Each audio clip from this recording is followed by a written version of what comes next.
अब हम देखेंगे सविनय अवज्ञा आंदोलन का जो दूसरा पार्ट है इस पार्ट के अंदर, यानी जो सविनय अवज्ञा आंदोलन का पहला पार्ट हम देख लिया, तो इसके बाद क्या होगा, इसके अंदर दूसरे पार्ट के अंदर हम कांग्रेस और ब्रिटिश सरकार के बीच में जो समझौता होगा और उस समझौते के बाद महात्मा गांधी जी द्वितीय गोलमेज सम्मेलन के लिए भाग लेने के लिए लंदन जाएंगे। हालांकि वहां जाकर के उनको कोई भी ऐसी कुछ उपलब्धि नहीं प्राप्त होती और वहाँ से उल्टा वो निराश होकर के वापस आ जाते हैं। इधर ब्रिटिश सरकार भी क्या करते थे, अपना दमन चक्र बड़े ज़ोर शोर से चलाती है। फिर गांधी जी सविनय अवज्ञा आंदोलन को दोबारा प्रारंभ करते हैं, लेकिन फिर उतना सहयोग नहीं मिल पाता और अनंत 18 मई 1934 को गांधी जी क्या करते थे, बिना कोई शर्त के सविनय अवज्ञा आंदोलन वापस ले लेते हैं। तो इन मुख्य घटनाओं के अंदर हम बारे में देखेंगे और साथ में जो गांधी इरविन समझौता हुआ था उसकी मुख्य शर्तें क्या थी, उन सभी शर्तों के बारे में भी हम विस्तार से डिस्कशन करेंगे। तो नमस्कार, मैं हूं अशोक कुमार और आपका मेरे चैनल स्टडी 58 में स्वागत है। मेरे चैनल को सब्सक्राइब करें और सब्सक्राइब करने के साथ वीडियो को लाइक कमेंट शेयर ज़रूर करें। अब देखो, थोड़ी पहले इसकी भूमिका देख लेते हैं। यानी क्या हुआ था, ब्रिटिश सरकार ने एक माहौल बनाने के लिए 25 जनवरी 1931 को गांधी जी और कांग्रेस के अन्य सभी प्रमुख नेताओं को बिना किसी शर्त के साथ में रिहा कर दिया था। इसके अलावा कांग्रेस जो कार्यकारिणी समिति ने भी गांधी जी को जो वायसराय से चर्चा करने के लिए क्या कर लिया था, अधिकृत कर लिया था। ऐसी स्थिति के अंदर जब लंबी बातचीत के बाद में 5 मार्च कब हुआ था, ये 5 मार्च 1931 को गांधी और जो तत्कालीन वायसराय थे लॉर्ड इरविन, इसके बीच में क्या हुआ था, समझौता हुआ था। यानी बहुत बड़ी समय तक दोनों के बीच में भेंट हुई और समझौता हुआ। इसी समझौते को हम गांधी इरविन समझौते के नाम से जाने जाते हैं। अब देखो, इस समझौते में क्या हुआ, पहली बार, ये लाइन बहुत ही महत्वपूर्ण है, कंपटीशन एग्जाम की दृष्टि से वेरी वेरी इंपॉर्टेंट। इस समझौते के अंदर पहली बार कांग्रेस और सरकार को समानता के स्तर पर रखा गया। यानी सरकार ने पहली बार कांग्रेस को क्या किया था, अपने बराबर दर्जा दिया था। यानी कांग्रेस की स्थिति को सरकार के बराबर इस समझौते ने कर दिया था, क्योंकि दोनों के बीच में बराबरी में ये समझौता हुआ था।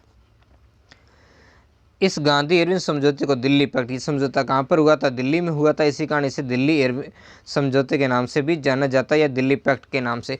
अब गांधी इरविन समझौते की मुख्य शर्तें क्या, उन शर्तों के बारे में हम देखेंगे। पहली शर्त ये थी कि ब्रिटिश सरकार ने जो स्वीकार की, ब्रिटिश सरकार ने कौन कौन सी शर्तें स्वीकार की, उसमें पहली है, हिंसात्मक कार्यों में लिप्त बंदियों के अतिरिक्त सभी राजनीतिक बंदियों को वो क्या कर देंगी, रिहा कर देंगी, यानी उनको छोड़ देंगी। इसके अलावा उनकी जब्त की, दूसरी शर्त, उनकी जब्त की गई संपत्ति को क्या करेगी, वापस करने की बात मान ली।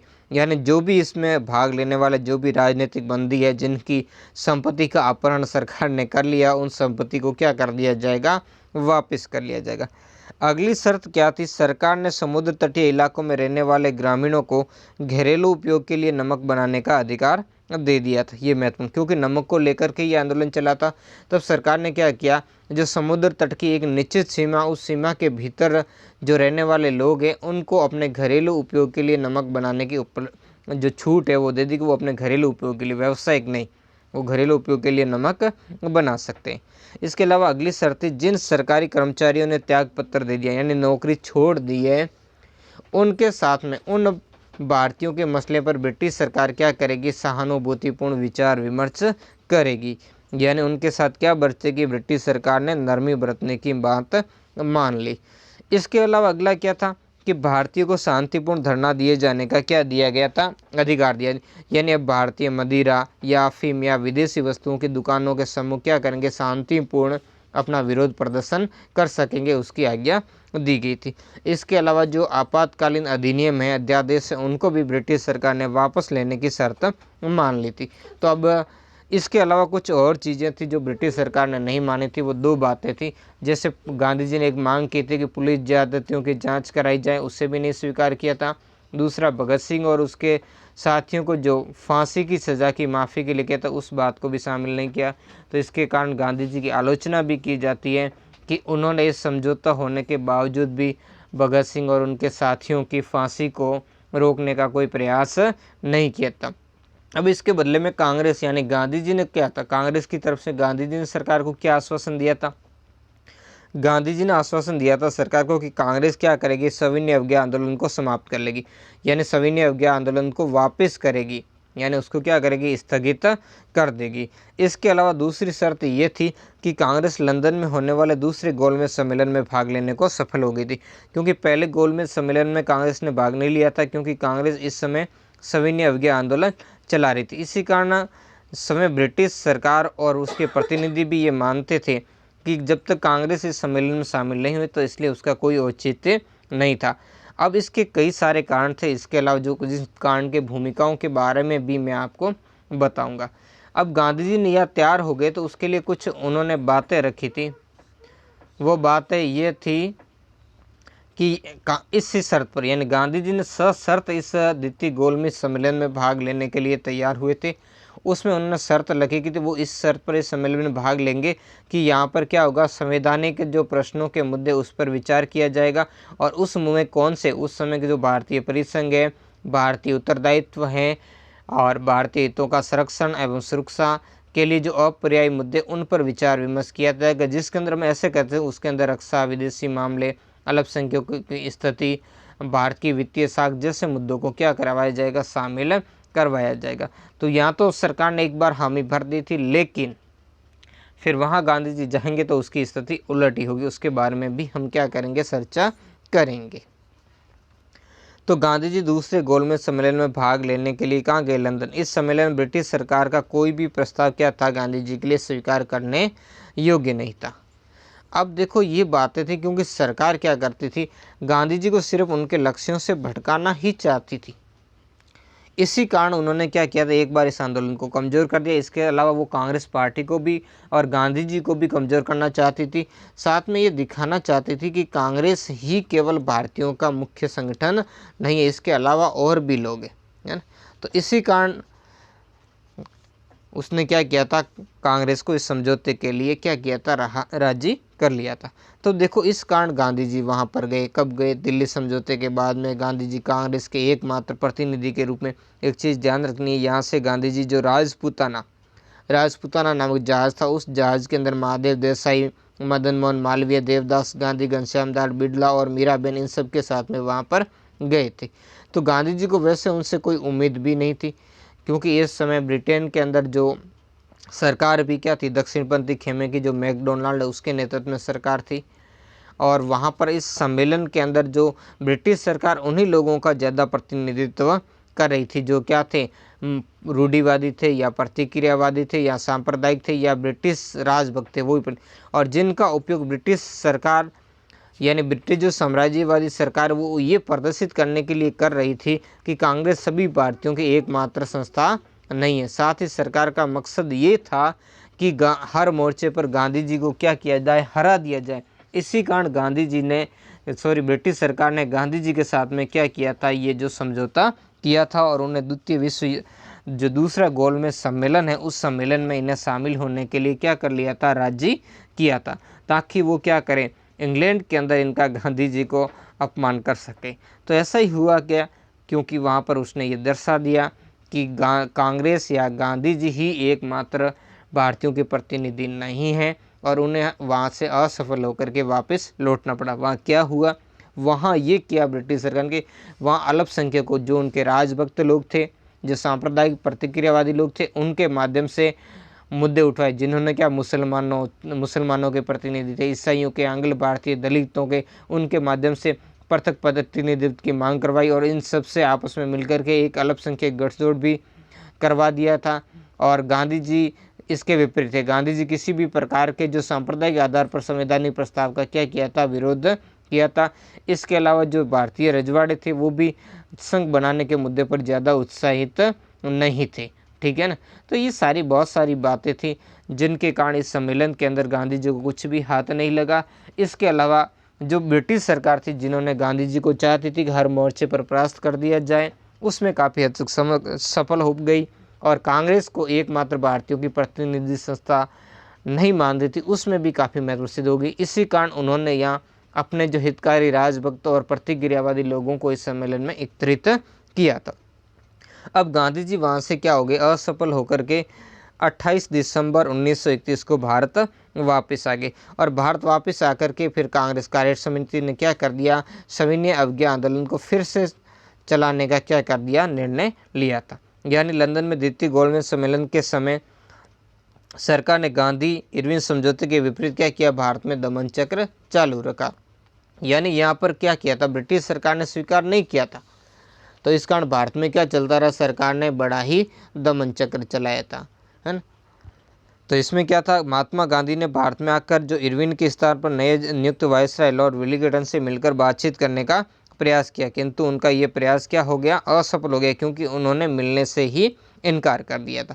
अब देखो इसमें सरकार का रुख बदल क्यों गया था, इसके लिए भी कुछ महत्वपूर्ण बात है जिनके ऊपर भी थोड़ी हम बात कर लेते हैं, जिसके कारण क्या होता, ब्रिटिश सरकार का जो रुख है वो गांधी जी और कांग्रेस के प्रति बदल गया था। अब देखो इसका कारण ये था कि ये समझौता जिसमें पहली बार कांग्रेस को क्या किया गया, सरकार के साथ समानता के स्तर पर रखा गया था, तो इससे क्या होगा, इससे कांग्रेस की प्रतिष्ठा और भारतीयों के उत्साह में बड़ी वृद्धि हुई और ब्रिटिश सरकार की प्रतिष्ठा को बड़ा ही नुकसान पहुंचा। तो ऐसी स्थिति के अंदर ब्रिटिश सरकार ने यथा स्थिति को क्या किया था, परिवर्तित करने की योजना बने, और इसी के लिए नए वायसराय ने क्या किया था, जो वेलिंगटन थे उसने गांधी जी से मिलने से इनकार कर दिया।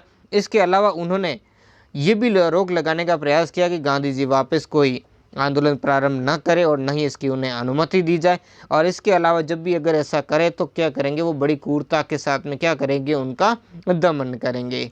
और बाकी जो कांग्रेस के विरुद्ध जो भी लोग हुकूमत कर रहे थे या उन लोगों का क्या कर रहे थे, जो ब्रिटिश सरकार का साथ दे रहे थे, उनको अब वो क्या करेंगे, संरक्षण करेंगे। यानी अब ब्रिटिश सरकार कांग्रेस का नहीं, अब कांग्रेस के पीछे नहीं भागेगी, बल्कि उन लोगों का सहयोग और समर्थन लेगी जो क्या है, राजभक्त हैं और सरकार की क्या पिगलू बने हुए लोग हैं, उनका सहयोग लेगी।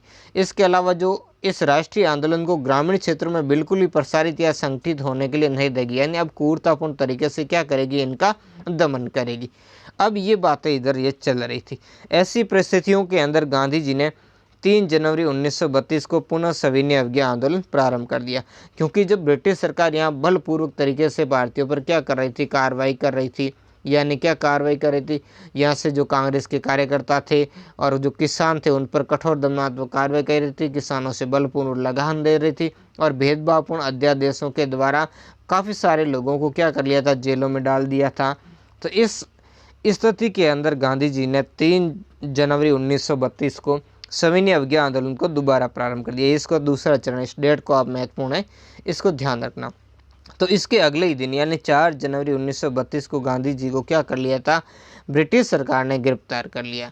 और गिरफ्तार करके क्या कर दिया, ब्रिटिश सरकार ने जो विभिन्न प्रकार के अलग अलग नए नए अध्यादेश लगा दिए कांग्रेस और उसके इस नए आंदोलन का क्या करने के लिए, दमन करने के लिए। तो इन आंदोलन के द्वारा बड़ी मात्रा में क्रूरतापूर्ण दमन किया गया और नागरिक और सैनिक कानून का क्या कर दिया गया, शासन स्थापित कर दिया। कांग्रेस से संबंधित विभिन्न संगठनों पर प्रतिबंध लगा दिया, राजनीतिक कार्यकर्ताओं को जेलों में ढूंढ दिया और कांग्रेस से जो भी सहानुभूति रखने वाले उन लोगों को यातनाएं दी गई, नागरिक अधिकारों को समाप्त कर दिया, उनकी संपत्तियां कुर्क कर दी गई। यहाँ तक कि गांधी जी के जो आश्रम है उन पर भी जबरदस्ती सरकार ने क्या कर दिया, कब्जा कर लिया। प्रेस पर रोक लगा दी, राष्ट्रवादी साहित्य पर क्या लगा दी, रोक लगा दी थी। कांग्रेस ने लंदन में 1932 में हुए तीसरे गोलमेज सम्मेलन में इसके कारण बाद में भाग नहीं लिया था। आंदोलन पुनः प्रारंभ करने के बाद ब्रिटिश सरकार ने गांधी जी को जेल में बंद कर दिया। तो गांधी जी ने क्या कर दिया, अब जेल के अंदर ही गांधी जी ने अनशन प्रारंभ कर दिया और यहाँ पर गांधी जी की स्थिति बिगड़ती जा रही थी। तो इसको देखते हुए सरकार ने क्या किया, 23 अगस्त 1933 को गांधी जी को जेल से रिहा कर दिया था। यानी एक बार तो उन्होंने बहुत प्रयास करेगी, है ना, लेकिन बाद में जब गांधी जी भी बड़े ही थे, महत्वपूर्ण व्यक्ति थे, है ना, तो हमेशा वो अपने सत्याग्रह, अनशन आदि के द्वारा क्या किया, तो ब्रिटिश सरकार को आखिर उन्हें जेल से छोड़ना पड़ा था। जेल से रिहा होने के बाद गांधी जी राजनीति से क्या हो गए, अलग हो गए और अछूतोद्धार के कार्यक्रम के अंदर लग गए थे। और 18 मई 1934 को पटना की कांग्रेस बैठक में बिना शर्त में क्या कर दिया, सविनय अवज्ञा आंदोलन को क्या कर लिया, बाद में वापस ले लिया गया। हालांकि इस समय काफ़ी कुछ चला था और इस दूसरे संघर्ष के अंदर 4 महीनों के अंदर लगभग 80,000 सत्याग्रहियों को क्या कर दिया, सरकार ने जेल में डाल दिया। लोगों ने संघर्ष किया, शराब की दुकानों पर धरने दिए, विदेशी कपड़ों की होलियाँ जलाई, बहुत सारे इसमें लोगों ने काम किए थे। लेकिन इसमें एक तो गांधी जी और अन्य जो राष्ट्रवादी नेता उनको सरकार ने गिरफ्तार कर दिया और जनता संगठित और अपरिपक्व थी, इसी कारण नेतृत्व नहीं चल पाया। इसलिए गांधी जी ने बाद में इस आंदोलन को क्या ले लिया, वापस ले लिया। हालांकि इस बार और भी लोगों को फिर से निराशा हुई असहयोग आंदोलन के जैसे ही, लेकिन फिर भी इस बार उतना लोगों का मनमुटाव नहीं हुआ था। अब देखते हैं इसका मूल्यांकन। तो इस आंदोलन का मूल्यांकन कैसे, तो इस आंदोलन में बहुत बड़े सामाजिक वर्ग के अंदर क्या हुई थी, राजनीतिक चेतना जागृत हुई थी। ये महत्वपूर्ण था कि बड़ी संख्या के अंदर लोगों के अंदर राजनीतिक जो चेतना है जगाने का कार्य इस आंदोलन ने किया था, जिसमें महिलाओं, युवाओं, मजदूरों, किसानों, कम पढ़े लिखे लोगों को भी इस आंदोलन में क्या की थी, भागीदारी निभाई थी। यानी ब्रिटिश सरकार के जो दमन है, उस दमन और क्रूरता का इन्होंने क्या किया था, सामना किया था। तो इस तरीके से लोगों को अंदर जो संघर्ष है, उसको संघर्ष को झेलने की एक प्रेरणा आ गई थी। इसे देख करके अंग्रेज भी आश्चर्य करने लगे थे। बंगाल के पुलिस विभाग के आईजी ने कहा कि मुझे इस बात का कतई अंदाजा नहीं था, कांग्रेस को इस प्रकार अज्ञानी और गंवार लोगों का भी सहयोग प्राप्त होगा। यानी ब्रिटिश सरकार ये समझ रही थी कि कुछ एक लोग हैं जो धनवान लोग या राजनीतिक लोग, जो पार्टियां मध्यम वर्ग के लोग जो अपने फ़ायदे के लिए कर रहे, लेकिन उसे जब लगा कि यार कि जनता ने इस तरीके से भाग लिया है, तो कांग्रेस का महत्व तो इस आंदोलन ने क्या कर दिया था, बढ़ा दिया था, जन जन तक कांग्रेस को पहुंचा दिया था। अगला, अवध के किसानों और महाराष्ट्र, मध्य प्रांत और कर्नाटक के जनजातीय समुदाय एवं महाराष्ट्र के मजदूरों ने जिस प्रकार इस आंदोलन में सक्रियता दिखाई, वो बड़ी ही अद्भुत थी। ऐसा पहले कभी नहीं हुआ था, जब यहाँ तक सभी हर वर्ग के लोगों ने क्या किया था, इसमें अपनी भागीदारी निभाई थी। इस आंदोलन का आर्थिक प्रभाव भी महत्वपूर्ण था, क्योंकि इस दौरान क्या था, ब्रिटेन से जो आयातित कपड़ा उसकी मात्रा भी क्या कर दी थी, घट करके 1/3 रह गई थी। तो ये ऐसे महत्वपूर्ण प्रयास थे जो इस आंदोलन से निकल कर आए थे और इस कारण ब्रिटिश सरकार को भी काफ़ी कुछ विचार करने के लिए मजबूर होना पड़ा था। हालांकि ब्रिटिश सरकार ने अपनी सब कुछ रणनीति करी, सब कुछ तरीका अपनाया, लेकिन दमन चक्र भी किया, लेकिन इन सब के बावजूद भी क्या कर दिया गया, उसको ये तो मानना ही पड़ा, अंदर ही अंदर ये उनके पता तो चल ही गया था कि भारतीयों के साथ में कुछ थोड़ी और राहत देनी ही होगी, और इसके लिए भूमिका आगे बनती जा रही थी। और इसी से धीरे धीरे आगे चल करके क्या होगी, ब्रिटिश सरकार 1935 का अधिनियम लेकर आएगी। तो अगले पार्ट के अंदर हम उसी 1935 के अधिनियम की बात करेंगे, क्योंकि जो गोलमेज सम्मेलन वाला ये पार्ट है आपके चैप्टर से क्या कर दिया गया, हटा दिया गया। इसी कारण हम इस चैप्टर को हम नहीं देखेंगे, जो नेक्स्ट चैप्टर है उसकी तरफ हम बढ़ेंगे। धन्यवाद।